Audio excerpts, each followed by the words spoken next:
عالم کی بارگاہ میں جیسے ہی آپ سجدے میں جاتے ہو معلوم ہے کیا پیغام دیتے ہو؟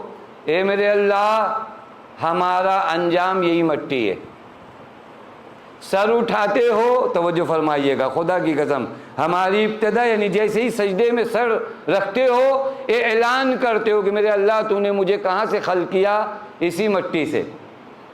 پھر اس کے بعد جب سر اٹھاتے ہو تو قیامت کو یاد کرتے ہو، میرے اللہ پھر میں اسی مٹی سے اٹھایا جاؤں گا، پھر اس کے بعد پھر دوبارہ یہیں تک چلا آؤں گا. یہ کتنے ریزن ہیں اگر ذرا سا انسان ان عبادت کے ارکان میں غور کرے. میں نے عرض کیا نا، معرفت اگر انسان کے وجود میں آ جائے، اور حسینی زندگی کے لیے معرفت کے بغیر آپ طرز حسینی زندگی نہیں گزار سکتے جب تک معرفت نہیں آتی، چونکہ معرفت کے بغیر انسان کسی مقام تک پہنچتے ہی نہیں. میں نے شاید یہاں عرض کیا تھا شیطان کی عبادت ہم سے کم نہیں ہے، بہت زیادہ عبادتیں ہیں. 6000 سال، اور مولا فرماتے ہیں 6000 سال اس دنیا کے ہیں یا اس عالم آخرت کے 6000 سال جہاں کا ایک دن 1000 سال کے برابر ہوتا ہے. معرفت نہیں ہے، یہ پورے سجدے رائے گا. معرفت نہ ہو، یاد رکھے گا، معرفت نہ ہو، بغیر معرفت کے اگر قوم نماز پڑھتی ہے تو وہ نمازی قوم امام معصوم کے سامنے چلی آتی ہے. پتہ نہیں بات واضح ہوئی؟ جب تک میں تاریخ سے آپ کو قریب نہیں کروں گا شاید آپ متوجہ نہیں ہوں گے. وہ قوم جو قرآن پڑھتی ہے، نماز پڑھتی ہے، روزہ رکھتی ہے، معرفت نہیں ہے تو وقت کے امام کے سامنے چلی آئی ہے. کون سی قوم؟ خوارج کی قوم. نام سنا ہے آپ نے؟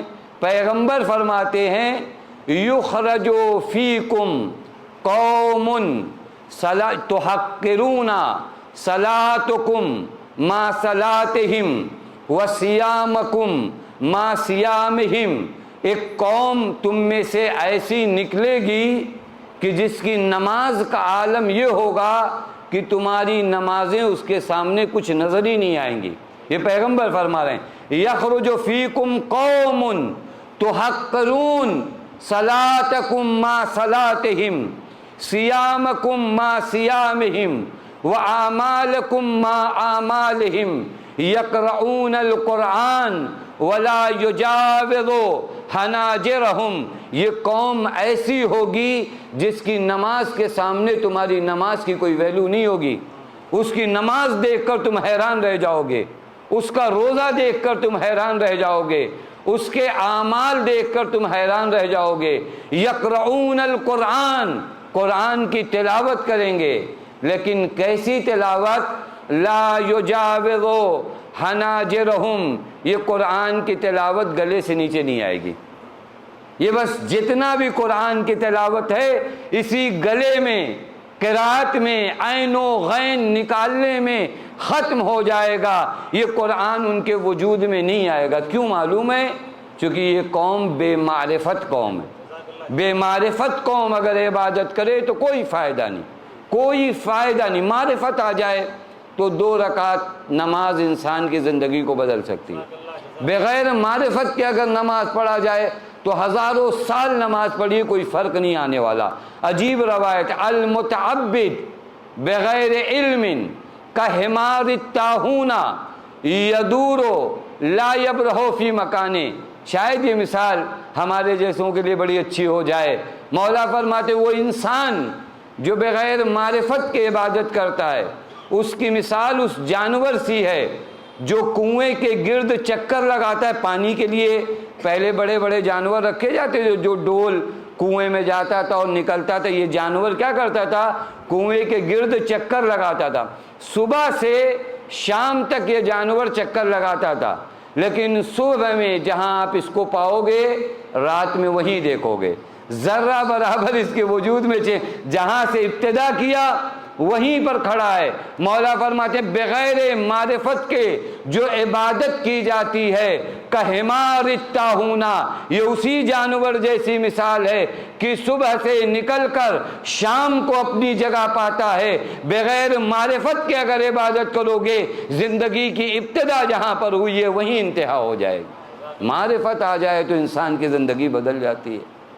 مولا نے اس لشکر کے سامنے، جس کی تعبیر پیغمبر نے بھیجا نا، اس لشکر کے پاس جناب ابن عباس کو بھیجا تھا۔ ابن عباس جاؤ ذرا دیکھ کے آؤ خوارج کے لشکر میں کیا ہو رہا ہے۔ روایت کا جملہ ہے، جب جناب ابن عباس گئے ہیں، لوٹ کر آئے ہیں، تو کہا مولا ان کی پیشانیوں پہ سجدوں کے بڑے بڑے نشان ہیں، ان کے ہاتھوں پہ، ہتھیلیوں پہ جو گٹھے ہیں، کنفس الابل، جس طرح اونٹ کے پیروں پہ بیٹھنے کی وجہ سے گٹھے نہیں پڑ جاتے ہیں، ویسے گٹھے ہیں۔ کوئی قرآن پڑھ رہا ہے، کوئی یہ کر رہا ہے، کوئی وہ کر رہا ہے۔ حضرت نے فرمایا لیکن یہ قوم دین سے خارج ہے۔ پیغمبر فرماتے خدا کی قسم عجیب ہے، وہ جو نماز، روزہ، حج سب کچھ کر رہے ہیں، پیغمبر فرماتے ہیں یمرکون من الدین کمروک السہم عن الرمیہ، یہ دین سے ایسا نکلیں گے جیسے کمان سے تیر نکلتا ہے۔ جو تیر کمان سے نکلتا ہے نا وہ واپس نہیں آ پاتا، نکل گیا۔ حضرت فرماتے ہیں یہ دین سے ایسے ہی، کیوں؟ بغیر معرفت کے۔ معرفت نہ ہو، خدا کی قسم معرفت نہ ہونا تو انسان امام معصوم کے ساتھ نہیں چل سکتا، بلکہ امام معصوم کے مقابلے میں آ کر کھڑا ہو جائے گا۔ لہذا میں آپ کی خدمت میں عرض کروں، ہمارے معاشرے میں جو حسینی طرز زندگی جینا چاہتا ہے، یا معرفت کا اہم کردار ہے۔ یہ معرفت اہل بیت علیہ الصلوۃ والسلام نے ہر لمحے پر اپنے چاہنے والوں کو معرفت کا درس دیا۔ میں ایک جگہ پر روایت دیکھ رہا تھا، ایک شخص ہے امام حسین علیہ الصلوۃ والسلام کے سامنے حاضر ہوتا ہے، ایک صلوات پڑھیں محمد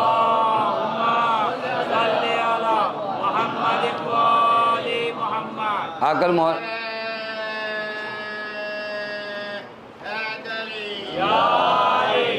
مولا کی بارگاہ میں آ کر کہتا مولا میری مدد کیجیے، مولا میری مدد کیجیے، مالی مدد کیجیے۔ اب دیکھیں اہل بیت معرفت کا درس کیسے دیتے ہیں۔ ویسے تو اہل بیت دشمنوں کو بانٹتے ہیں، حتیٰ دیتے وقت خود دروازے کے پیچھے چلے جاتے ہیں، دے دیتے ہیں، لیکن کبھی کبھار امتحان جب لینا ہوتا ہے، پیغام جب دینا ہوتا ہے، حضرت نے فرمایا کہ ہاں ہم تمہاری مدد کریں گے، لیکن ہم تم سے کچھ سوال پوچھیں گے، ان سوالوں کا اگر تم نے جواب دے دیا تو تمہاری مدد کریں گے۔ کہ مولا آپ سوال پوچھیں گے میں کیا جواب دے پاؤں گا؟ حضرت نے فرمایا الاحسان بقدر المعرفہ، احسان اتنے ہی جتنی معرفت ہو تمہاری۔ حضرت نے فرمایا میں تمہارے سے 3 سوال پوچھوں گا، اور اگر تم نے 1 سوال کا جواب دیا تو 1/3، اگر 2 سوال کا جواب دیا تو 2 حصہ، 2 ثلث، اگر 3 سوال کا تم نے صحیح جواب دیا تو میں تمہاری پوری مدد کر دوں گا، تمہارا قرض ادا ہو جائے گا۔ کہ مولا چونکہ حضرت جانتے ہیں یہ اہل معرفت میں سے، حضرت اس کی زبان سے کچھ کلمات نکلوانا چاہتے ہیں۔ حضرت نے فرمایا اب میں سوال کرتا ہوں۔ حضرت نے سوال کیا معلوم ہے؟ حضرت نے فرمایا بتاؤ اس دنیا میں انسان کے لیے سب سے بہترین چیز کیا ہے؟ یہ پہلا سوال ہے۔ اس نے کہا مولا انسان کے لیے اس دنیا میں سب سے بہترین چیز کا نام ایمان خدا پر، اس کے رسول پر ایمان، اور اہل بیت رسول پر ایمان۔ دنیا میں اس سے بہترین چیز کچھ بھی نہیں ہے۔ خدا کی قسم کبھی کبھار اپنی قسمت پہ ناز کیا کرو، اپنے مقدر پہ ناز کیا کرو، مت کہو کہ ہمارے پاس کچھ نہیں ہے۔ تمہارے پاس ایک ایسی دولت ہے جسے لینے کے لیے پوری کائنات کو اگر دیا جائے تو کائنات کی دولت اس دولت کا مقابلہ نہیں کر سکتی۔ وہ دولت آپ کے پاس محبت اہل بیت ہے۔ کہ مولا سب سے اچھی چیز جو انسان کے لیے ایمان ہے۔ مولا نے فرمایا ہاں اچھا جواب ہے۔ حضرت نے فرمایا دوسرا سوال کرتا ہوں، یہ بتاؤ کہ انسان کی نجات کا کیا راستہ ہے؟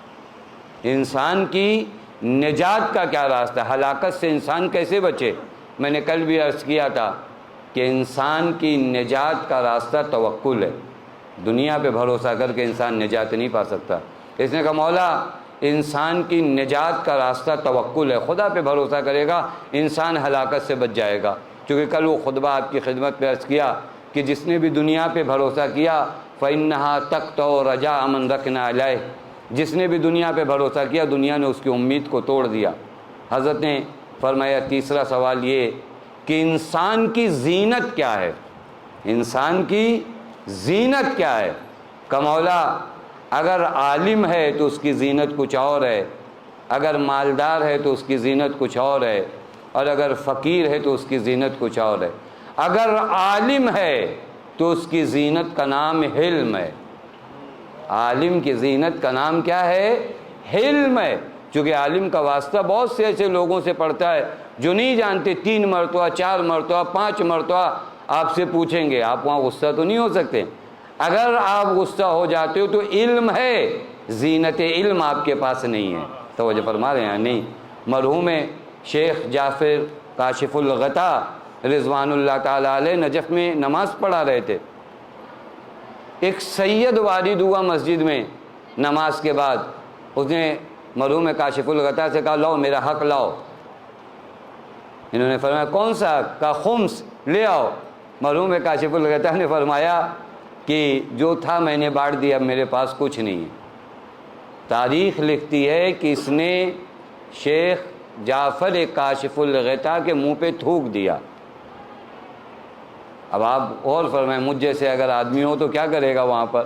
میں کہیں پر امام جماعت ہوں, مصلی آگے ہو, پورے مومنین جمع ہو, اور کوئی آ کر میرے منہ پر تھوک دے. معلوم ہے شیخ جعفر نے کیا کیا؟ اپنی ردا اتاری, ردا کو پھیلایا, مومنین سے کہا کہ جس سے مجھے محبت ہو وہ اس ردا میں پیسہ ڈال دے تاکہ میں اس سید کی مدد کروں.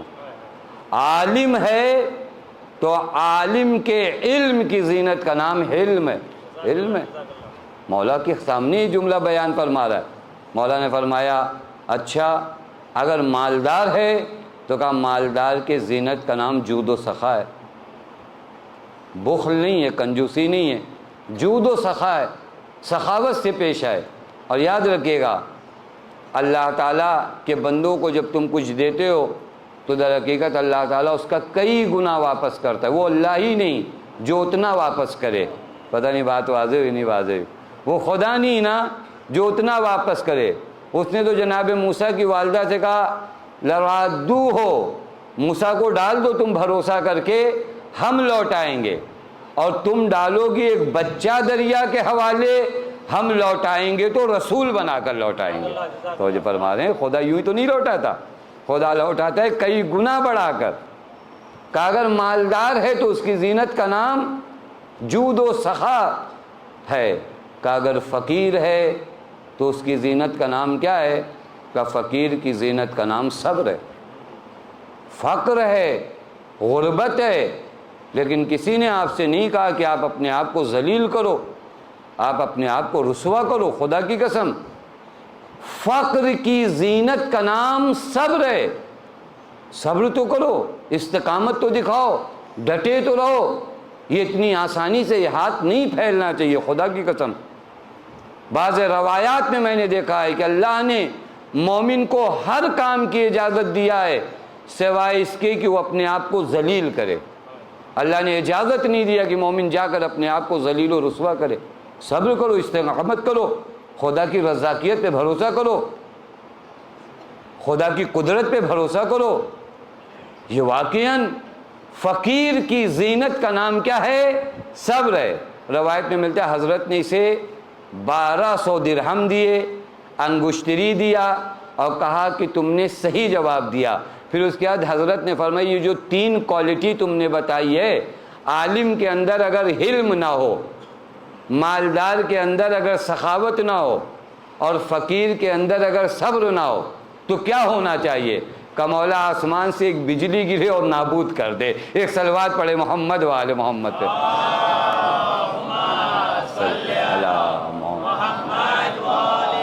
تو جو فرما رہے ہیں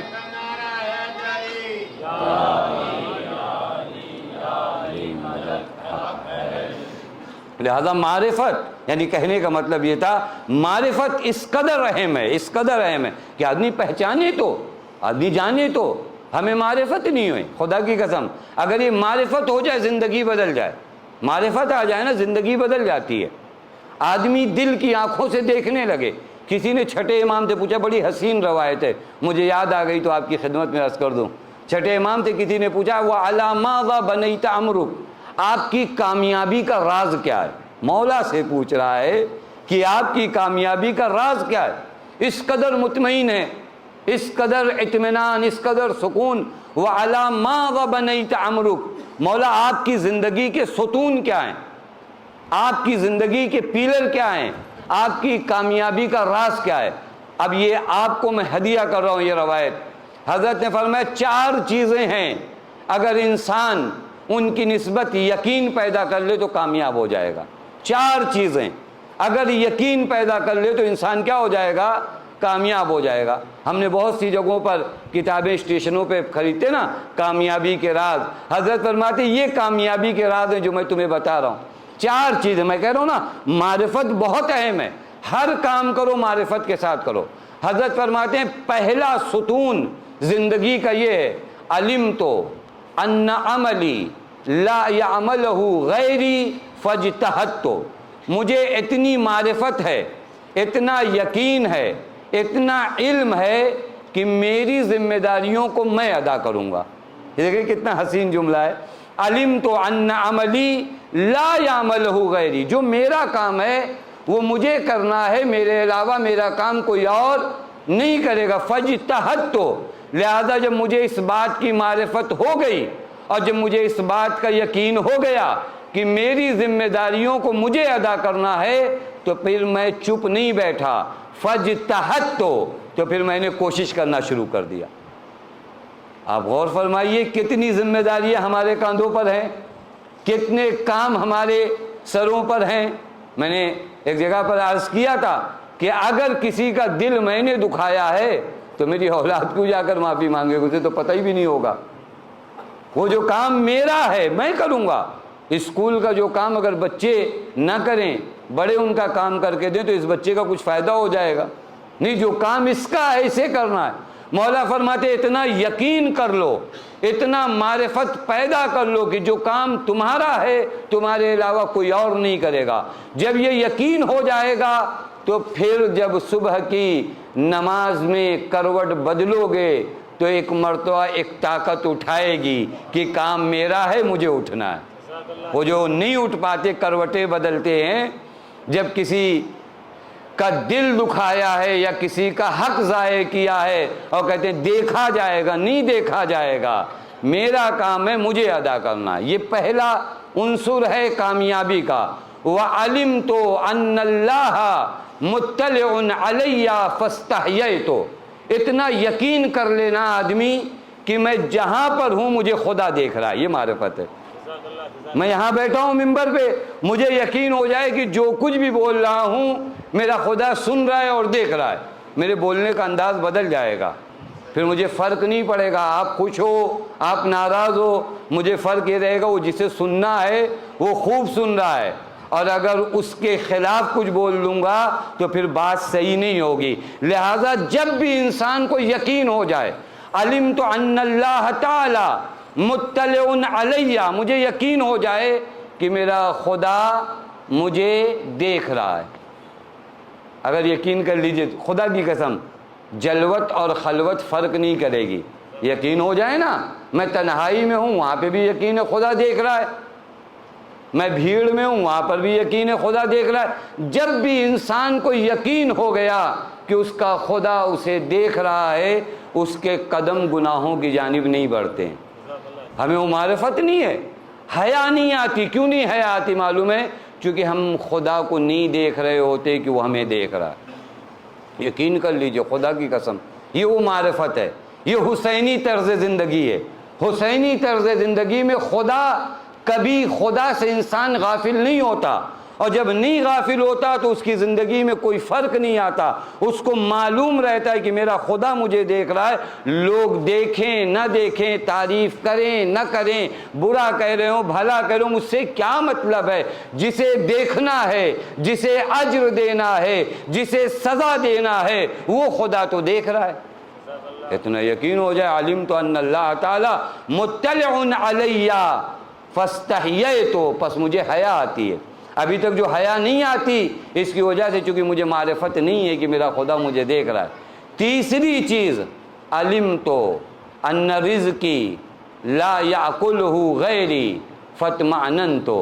مجھے اتنا یقین ہو گیا ہے کہ میرا رزق کوئی اور نہیں کھا سکتا، لہذا میں بڑے اطمینان سے ہوں. پھر میں مال حرام کی جانب نہیں دوڑوں گا، پھر میں جھوٹ نہیں بولوں گا کہ کیا ہو جائے گا. مجھے تو نہیں مل پائے گا، سب لے کر چلے جائیں گے پوری مارکیٹ میں. نہیں، ان رزقی، یہاں پر بریکٹ میں ایک بات ضرور عرض کروں، وہ یہ کہ یقین ہو جائے کہ میرا رزق کوئی اور نہیں کھائے گا، اس کا مطلب 12 بجے سونا نہیں ہوتا ہے. تو یہ فرما رہے ہیں، میں نے ابتدا میں بھی عرض کیا، دین کہیں نہیں بتاتا کہ دعا کر کے مصلی لپیٹ کے پھر سو جاؤ کہ اب تو دعا کر دیا، اب اللہ کا کام ہے کہ وہ پہنچائے. نہیں، دین تو بار بار کہتے محنت کرو، تلاش کرو. میں نے ایک روایت دیکھا، کچھ لوگ مسجد میں مصلی بچھائے ہوئے تھے، مصلی جہاں نماز بچھا کر خوب نمازیں پڑھ رہے ہیں، قرآن پڑھ رہے ہیں. پیغمبر نے فرمایا من انتم، کون ہو تم لوگ؟ کہا کہ نحنو متوکلون، ہم خدا پر بھروسہ کرنے والے لوگوں میں سے ہوں. پیغمبر نے فرمایا بل انتم متکلون، تم لوگ خدا پہ توکل کرنے والے نہیں ہو، تم لوگ دوسروں کے سر کا بوجھ بننے والے ہو. یہ پیغمبر کا جملہ. نکلو رزق کے حلال کی تلاش میں، یہ نکلنا پڑے گا. دین کہتا ہے وہ عبادت ہے، خدا کی قسم وہ عبادت ہے. ہم نے عبادت کو سمیٹ دیا ہے نا. عبادت کا مطلب صرف نماز تھوڑی نہیں ہے. ایک باپ جب رزق کے حلال کی تلاش میں گھر سے نکلتا ہے تو عبادت عظمیٰ کو انجام دے رہا ہوتا ہے. علمت ان رزقی لا یاکلہ غیری، ہاں جب جاؤں گا تو اتنا اطمینان رہے گا کہ مال حرام گھر تک نہیں لاؤں گا. مجھے معلوم ہے میرا رزق جس خدا نے مجھے خلق کیا ہے اس خدا نے میرے لیے پاک رزق رکھا ہے. مجھے اطمینان کرنا پڑے گا، میں وہ پاک رزق چھوڑ کر نجس رزق نہیں لاؤں گا. چوتھی چیز جو معرفت ہے، علم تو میں نے اس چیز کو جان لیا، انا آخر امری الموت فاستعددت. کتنا بھی بڑا ہو جاؤں نا، آیت اللہ ہو جاؤ، مرجع ہو جاؤ، ڈاکٹر ہو جاؤ، انجینئر ہو جاؤ، سی ایم ہو جاؤ، جو ہو جاؤ، موت آنی ہے. اس کا یقین ہو جائے انسان کو. میں کہیں پہ بھی چلا جاؤں، میں کتنی بڑی پوسٹ پر بھی چلا جاؤں، علم تو ان آخر امری، میرا آخر الامر کیا ہے؟ موت ہے. اور جسے یقین ہو جائے کہ آخر الامر اور میرے انجام کا نام موت ہے، فاستعددت، تو وہ خاموش نہیں بیٹھتا، وہ تیاریاں شروع کرتا ہے. 3 دن بعد بھی اگر آپ کو سفر کرنا ہو نا، یقین ہو، جبکہ ہو سکتا ہے برسات کے زمانے میں ٹرین کینسل ہو جائے، فلائٹ کینسل ہو جائے، لیکن آپ ٹکٹ بار بار دیکھتے ہو، کہتے نہیں یہ ٹکٹ تو ہے، جانا تو ہے، وہاں امکان ہے کینسل ہونے کا، لیکن یقین ہو جائے تو آپ کی تیاری میں کوئی فرق نہیں آتا. کہ جانا ہے، جو کام رہ گیا اسے انجام دے دوں، چونکہ ٹکٹ میرے ہاتھوں میں. عجیب ہے، جس سفر کے کینسل ہونے کا امکان ہوتا ہے اس کا یقین ہو جائے تو آدمی تیاریاں شروع کرتا ہے. ایک آخرت کا سفر جہاں کینسل ہونا ہے ہی نہیں، اس کے بارے میں انسان کی کوئی تیاری نہیں، وہاں کوئی تیاری نہیں. فاستعددت تو، اور پھر اس کے بارے میں معلوم بھی نہیں ہے نا کب ہو جائے، نہیں پتا. یہ آخری جملہ ادا کرو، اس کے بعد جملہ نہیں ادا کر پاؤں. ہمارے پاس معرفت نہیں ہے. ہم تو ارے نہیں، کس کا اگریمنٹ پروردگار عالم کے ساتھ ہے کہ 90 سال کے بعد موت آئے گی، 100 سال کے بعد بڑھاپے میں موت آئے گی؟ ہے کسی کا اگریمنٹ؟ کسی کا کوئی اگریمنٹ پروردگار عالم کے ساتھ ہے؟ نہیں میرے دوست، یقین کرو، معرفت پیدا کرو.